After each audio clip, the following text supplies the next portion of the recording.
The alien ship moved quietly through space above Earth. It looked like a giant jellyfish made of blue light, but no human could see it. The ship had special technology that made it invisible to all Earth's machines and satellites. Inside the ship, Commander Vextar looked down at the blue and green planet below. His large purple eyes studied the world with great interest. He was tall and thin, with gray skin and 4 arms. His species was called the Zilani, and they thought they were very smart. They had traveled to many worlds and studied many different kinds of life. "This planet is perfect for our research," Vextar said to his crew. "The creatures down there have interesting brains. We can learn much from them." His second-in-command, Officer Kayla, moved closer. She had the same gray skin and purple eyes as her commander. "Sir, should we take the adult creatures? They might have more knowledge." Vextar shook his head. "No. We need the young ones. Their minds are still growing. They will be easier to study and change. The young ones always adapt better to our experiments." The Zilani had been watching Earth for many months. They had learned about humans by hiding their ships and observing from far away. They saw humans fight wars, build cities, and create technology. But they only watched the obvious things. They never looked deeper into what made humans truly dangerous. "Begin the collection process," Vextar ordered. "Take 17 specimens, make sure they are all young.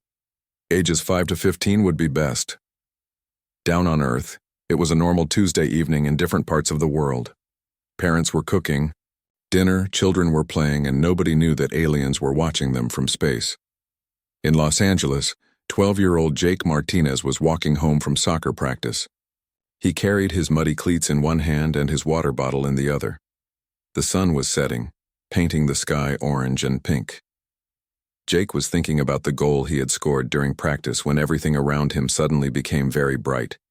The light was not like sunlight or electric light. It was cold and white, and it seemed to come from everywhere at once. Jake tried to call out, but no sound came from his mouth. He tried to run, but his legs would not move. The last thing he remembered was feeling like he was floating upward. The same time, in a small town in Ohio, 8-year-old Emma Cole was playing on her swing set in the backyard. Her mother was inside making dinner and watching her through the kitchen window. Emma was singing a song she had learned at school when the same white light appeared around her. Emma's mother looked away for just a moment to stir the soup. "When She looked back. The swing was moving back and forth, but Emma was gone. The mother ran outside calling Emma's name, but there was only silence. No footprints, no signs of struggle, nothing. In New York City, 15-year-old Alex Thompson was in his bedroom doing homework. His window was open because the night was warm. He was working on a math problem when he heard a strange humming sound. He looked up from his books and saw a soft blue light outside his window. Alex stood up and walked to the window to get a better look. As soon as he touched the window frame, the white light surrounded him too. His parents found his room empty 10 minutes later, with his homework still open on his desk and his pencil rolling across the floor. The same thing happened in 14 other places around the world. Children vanished in the same white light, leaving no trace behind. In London, a girl disappeared from her garden. In Tokyo, a boy vanished from a playground. In Sydney, twin sisters were taken from their bedroom while they slept. The Zilani collection beams were very advanced. They could take a person from any location and transport them to the ship without anyone seeing or hearing what happened. The AudioBook technology had been perfected over thousands of years of taking specimens from different worlds. On the alien ship, the 17 human children appeared in a large white room. They were unconscious and lying on soft silver tables. Medical machines surrounded each table, scanning their bodies and brains. "Excellent specimens," Vextar said as he walked between the tables. "Look at their brain activity. Even while unconscious, their minds are very active. This species will provide valuable research data." The children were moved to holding cells that the Zilani called adaptation chambers. Each cell was clean and white, with a bed, a chair, and a small window that showed fake images of Earth. The Zilani believed this would keep the children calm when they woke up. But the Zilani had made a terrible mistake. They had studied human behavior, but they had not studied it well enough. They had watched humans fight each other and thought they understood human nature. They saw wars and conflicts and believed humans were just another violent species like many others in the galaxy. What they did not understand was what happened when humans felt their children were in danger. They had never seen humans when their young were threatened by an outside enemy. They did not know about the deep, ancient instinct that had kept the human species alive for millions of years. The Zilani thought they had taken 17 research subjects. They thought they had found creatures to study and experiment on. They believed these humans were just another primitive species that would be easy to control. They were wrong. Far below on Earth, parents were discovering that their children were missing. Police were being called. Search teams were being organized. And deep in secret government facilities, alarms were starting to ring. The Zilani had just made the biggest mistake in their species' history. They had taken human children, and soon they would learn what that meant. Captain Lisa Barnes sat in her office at the Earth Defense Command Center in Colorado. She had been working late when the first reports started coming in: missing children, strange lights in the sky, witnesses talking about impossible things they had seen. Lisa was 42 years old and had spent 20 years in the military. She was smart and careful, and she knew how to see patterns that other people missed.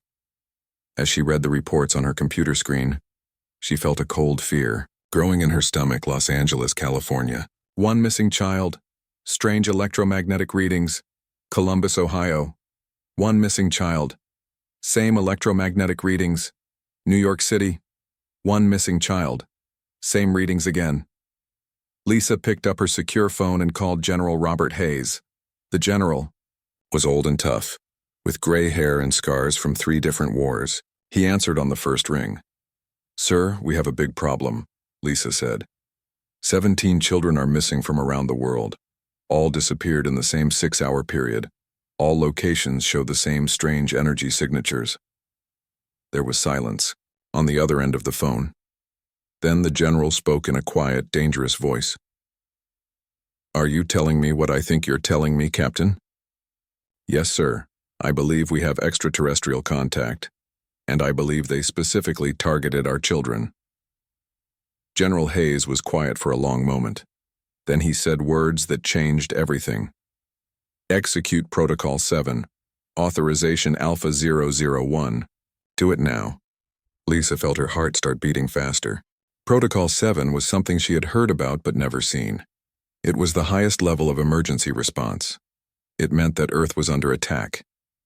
Within 1 hour, every major government leader in the world received a phone call.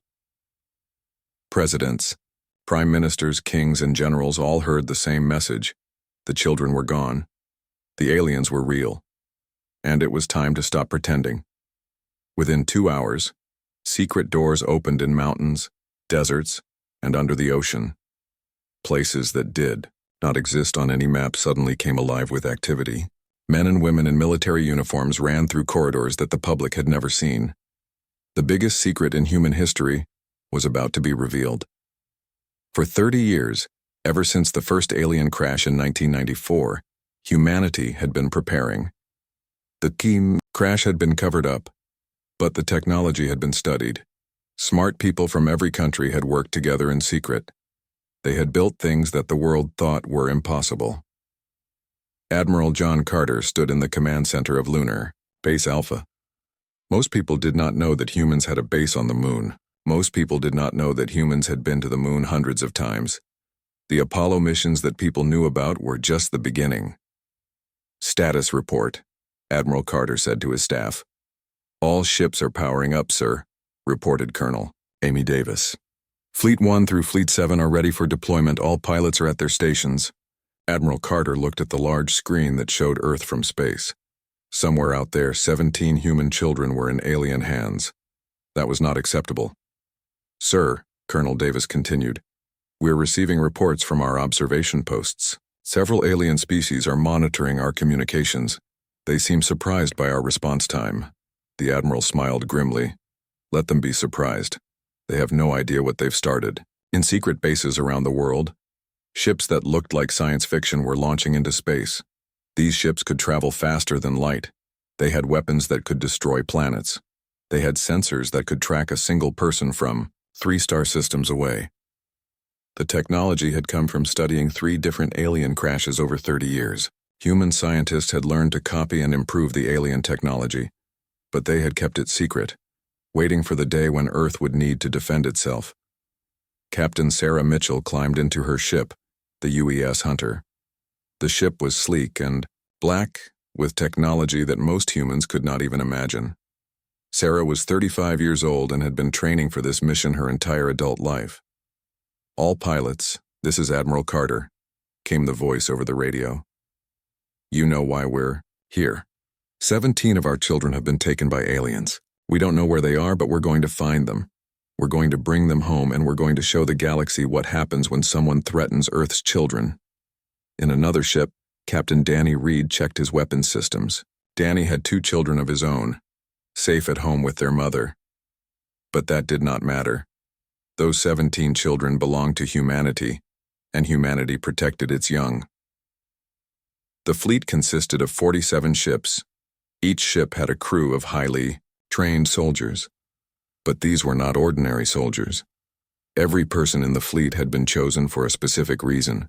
They were all people who cared deeply about protecting children: parents, teachers, police officers, doctors, firefighters.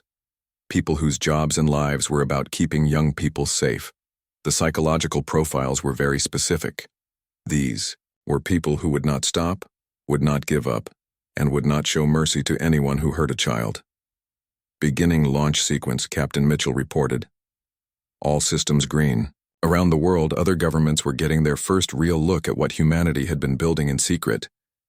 The ships launching from hidden bases were more advanced than anything they had imagined possible.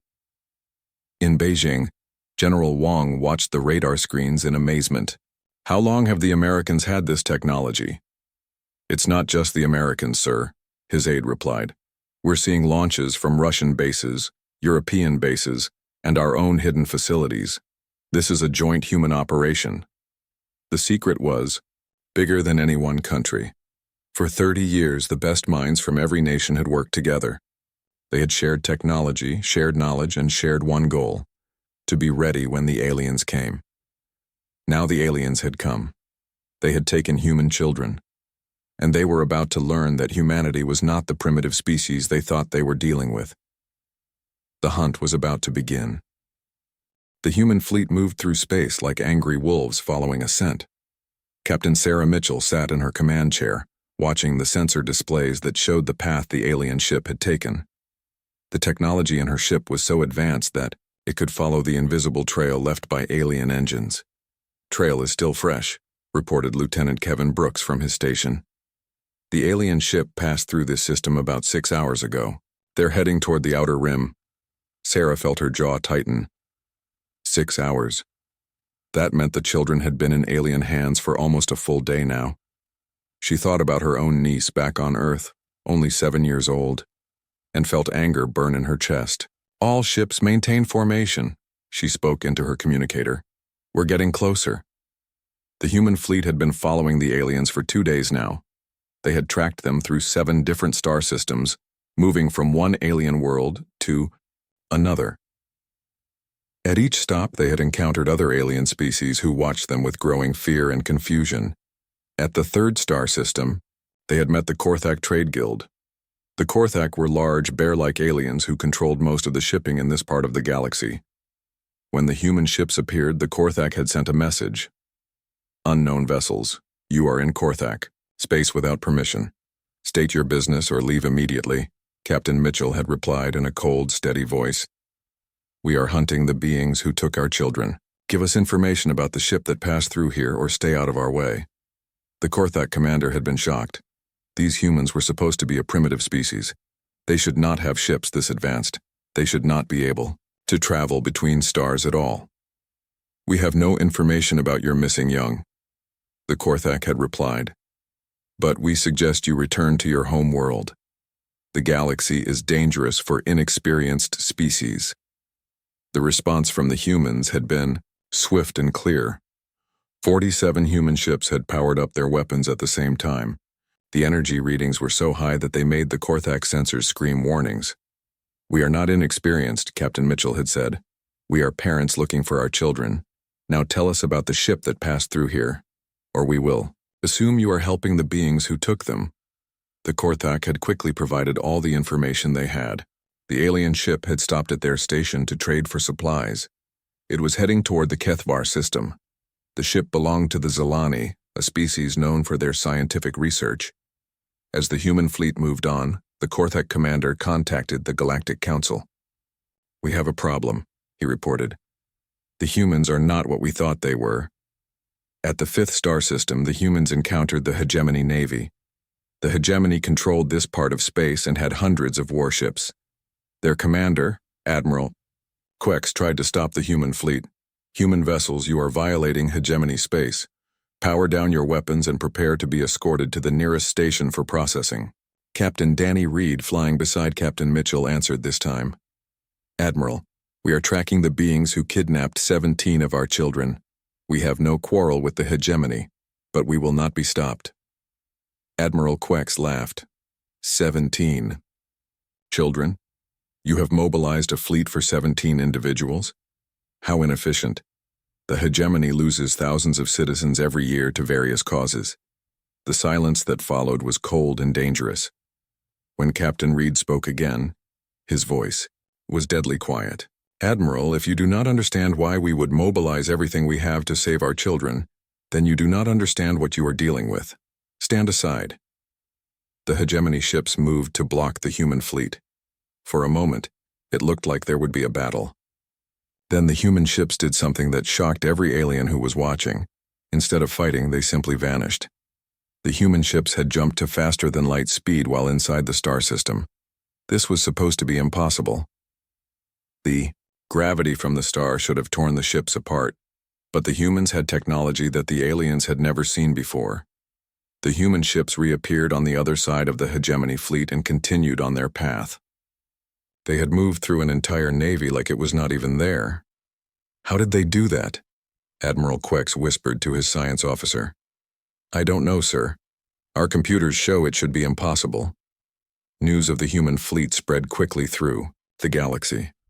Every alien species was talking about the same thing. The humans were not primitive. They had technology that was more advanced than anything the galaxy had seen, and they were using it to hunt down the beings who had taken their children. On the Zalani research station, Commander Vextar was beginning to feel worried. His sensors had detected ships following his trail. Many ships that were moving, faster than they should be able to move. "Sir," reported Science Officer Keela, "we are receiving reports from across the galaxy. A human fleet is following us. They have advanced technology and they are asking about our research station." Vextar felt his purple blood turn cold. "Humans? That is impossible. They are barely capable of spaceflight. Our intelligence reports say they have never left their own star system." "The reports are consistent, sir. 47 human ships, all armed, all searching for us. They have been tracking us for 2 days." Vextar looked at the holding cells where the 17 human children were kept. The children were awake now, scared and confused. They kept asking for their parents. The Zalani had tried to calm them with drugs, but the children's minds were resistant to their chemicals. "How could they track us?" Vextar asked. "Our stealth technology is the best in the galaxy." Science Officer Kayla checked her readings again. "Sir, I think they are following our quantum wake signature. But that should be impossible. No species has sensors that advanced." The truth was becoming clear, and it terrified the Zalani. The humans were not the primitive species they had studied. Somehow, these beings had technology that was beyond what the galaxy thought possible, and they were using it to hunt down the aliens who had taken their young. "Increase speed to the research station," Vextar ordered. "Send a message to the Galactic Council. Tell them we need protection." But the human ships were faster. They were getting closer with every hour, and everyone in the galaxy was starting to understand that something had changed. The humans were no longer hiding. They were hunting. Captain Mitchell looked at her tactical display. The alien ship was only 6 light years ahead now. Soon, they would have their children back, and the beings who had taken them would learn what it meant to threaten humanity's young. The Zilani research station hung in space like a giant metal flower. It was hidden behind a dead planet in the Kethavar system, protected by shields that had fooled galactic authorities for 20 years. The station was where the Zilani conducted their secret experiments on creatures from across the galaxy. Commander Vextar stood in his command center, watching his sensor screens with growing fear. The human ships had found them. Somehow they had tracked the station through all of its hiding technology. "Sir, we are detecting 47 human vessels approaching," reported Science Officer Kella. "They will be in weapons range in 10 minutes. Vextar could not believe it. The humans were supposed to be primitive. They should not have been able to find the station. They should not have ships that could travel this far from their home world. Activate all defense systems," Vextar ordered. "Raise shields to maximum power. Contact the Galactic Council and request immediate assistance." The Zilani had never been in a real fight before. They were scientists, not warriors. Their weapons were designed to scare away pirates and small threats. They had never faced an enemy that wanted to destroy them completely. The human fleet moved into attack formation. Captain Sarah Mitchell looked at the alien station on her main screen. It was big and well defended, but she did not care. Somewhere inside that station were 17 human children who had been taken from their homes. "All ships, this is Captain Mitchell," she spoke into her communicator. "Target their weapons and shield generators. We want that station intact. We need to get our children out safely." The alien station sent out a message. Commander Vexitar's voice came through the speakers, trying to sound important and threatening. "Unknown human vessels, you are in violation of Galactic Research Treaty 7 Alpha. This station is conducting approved scientific research. Withdraw immediately or face the consequences." Captain Mitchell's reply was cold and hard. "You have something that belongs to us. You have our children. Return them now, or we will take them back by force. Your offspring are valuable research subjects," Vextar replied. "They are being treated well, and will be returned when our studies are complete. You have no legal right to interfere with approved scientific research." The silence that followed was deadly. When Captain Mitchell spoke again, her voice was quiet and dangerous. "You just made a big mistake, alien. You just told us that you think our children are research subjects. You think you can experiment on them and return them when you are done.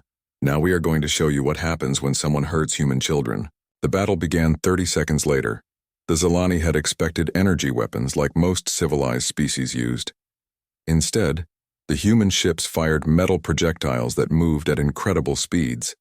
The station's shields, designed to stop laser and plasma weapons, crumpled like paper under the kinetic bombardment. "Impossible," gasped Science Officer Keela as the shields failed. "How are they penetrating our defenses so easily?" The human ships moved in patterns that seemed random but were actually carefully planned. Each ship knew exactly where the others would be.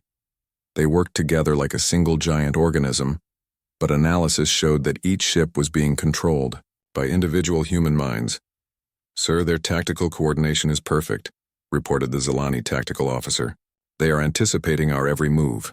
It is as if they have been fighting space battles for centuries."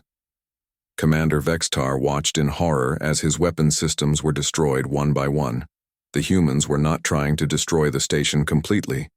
They were taking out specific targets with surgical precision. They wanted the station intact. "Why are they not destroying us?" Vextar asked. "Because their young are inside," Kayla replied. "They are willing to risk their own lives to save their offspring." The human boarding ships launched while the battle was still going on. These were small, fast ships designed to penetrate enemy defenses and deliver soldiers directly to their targets. The Zilani had never seen anything like them. Captain Danny Reed led the first boarding team. He and 20 other soldiers broke through the station's hull and began moving through the corridors. They wore black armor and carried weapons that the Zilani had never seen before. The Zilani security forces tried to stop them, but it was hopeless. The human soldiers moved like ghosts through the station. They seemed to know exactly where they were going and exactly what they needed to do. "Section 7 is secured," Captain Reed reported over his radio. "Moving toward the research labs." The Zilani soldiers were not trained for this kind of fighting. They were used to dealing with pirates and smugglers, not with professional soldiers who fought like predators. The humans moved through the station like they owned it. In the research labs, the 17 human children were huddled together in their cells. They had heard the sounds of battle and were frightened. 8-year-old Emma Cole was crying. 15-year-old Alex Thompson was trying to comfort the younger children. "What's happening?" 12-year-old Jake Martinez asked. "I don't know," Alex replied. "But someone is fighting the aliens." The door to their section exploded inward. The children screamed and pressed themselves against the back wall. Then they saw the soldiers in black armor running toward them. "It's okay," Captain Reed called out as he took off his helmet. "We're humans. We're here to take you home." The children stared at him for a moment, not believing what they were seeing. Then Emma Cole ran forward and threw her arms around the soldier's legs. "Are you really here to save us?" she asked. "Yes, little one," Captain Reed said gently. "We're here to take you back to your families." The rescue took less than an hour. The human soldiers moved through the station like a force of nature, overwhelming. Every defense the Zilani had. Commander Vextar and his surviving crew were captured and held under guard. "Please," Vextar begged, as Captain Mitchell stood over him in his ruined command center.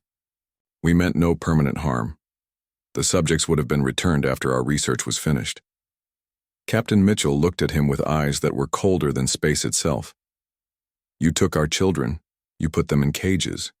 You called them research subjects. Did you really think we would just let that go?" The last human ship left the area 3 minutes after the children were safely aboard. The Zilani research station exploded in a ball of fire that could be seen from neighboring star systems. There were no survivors.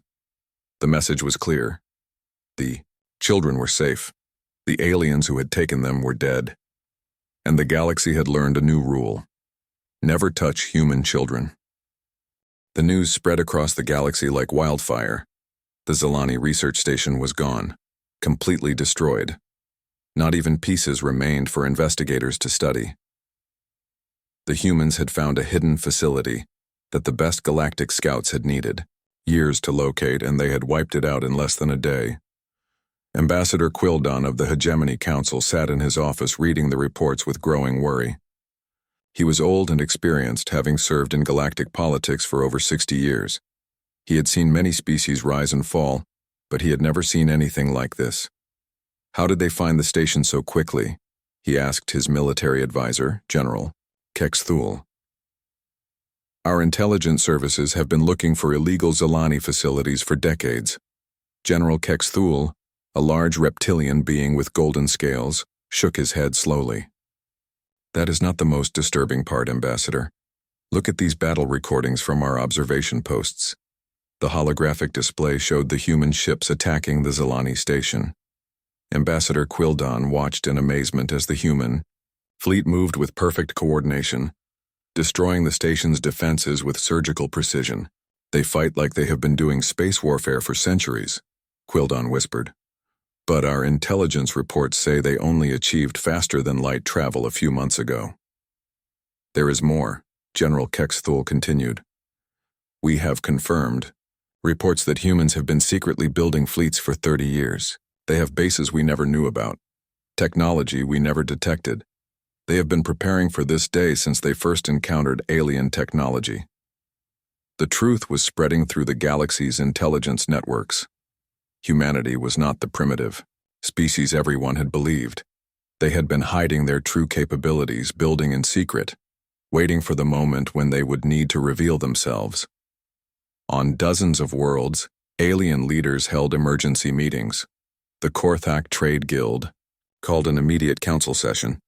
The Hegemony Navy began reviewing all their intelligence on human capabilities.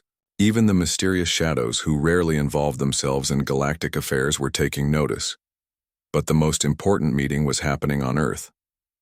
President Helen Carter stood in the United Nations building in New York, addressing representatives from every nation on Earth. Behind her was a large screen showing the 17 rescued children reuniting with their families. "Ladies and gentlemen," President Carter began, "today we revealed to the galaxy who we really are. For 30 years we have worked together in secret, preparing for the day when Earth would face an external threat. That day came when aliens took our children. The audience was silent.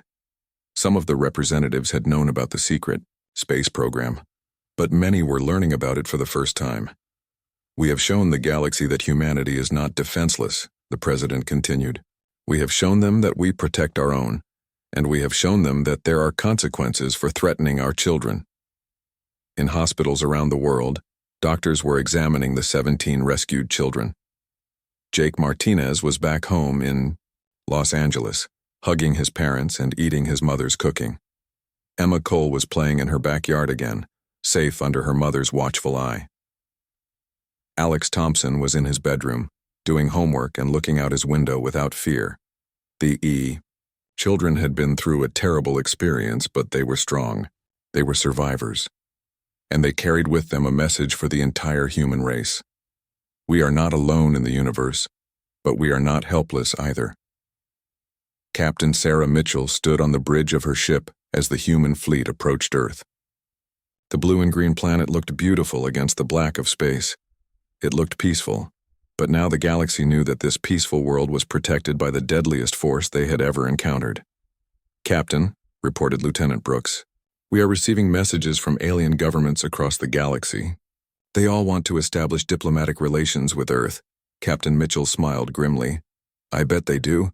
Nothing like a show of force to get people's attention." The alien messages were all very similar. They expressed regret about the incident with the children. They offered trade agreements, technology exchanges, and mutual defense treaties. Most importantly, they all contained the same promise. They would make sure nothing like this ever happened again. Admiral John Carter watched from Lunar Base Alpha as alien ships began giving the Earth system a much wider space than before. Ships that used to pass close to Earth's orbit now stayed far away. The message was clear. They were afraid. "Sir," reported Colonel Davis, "we are receiving a formal communication from the Galactic Council. They want to offer humanity full membership and a seat on the ruling council." Admiral Carter laughed. "6 months ago, they did not even know we existed. Now they want us to help run the galaxy." The offer was tempting, but humanity was not ready to trust the galaxy yet.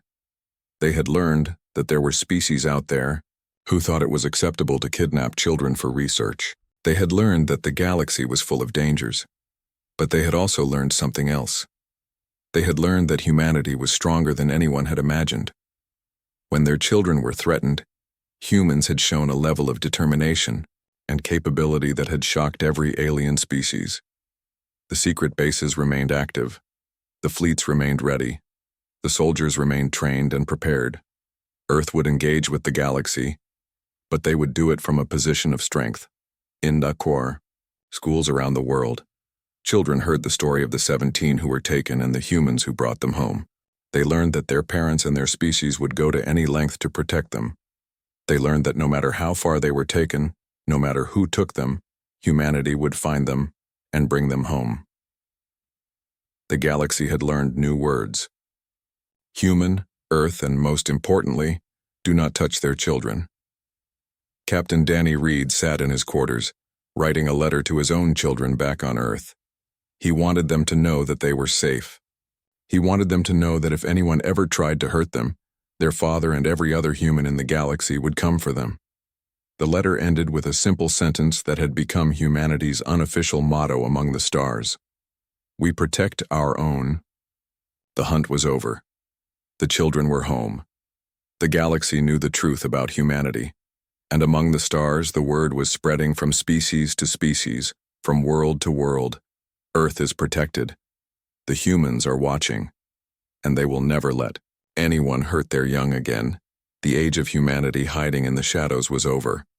The age of humanity as the galaxy's protectors had begun.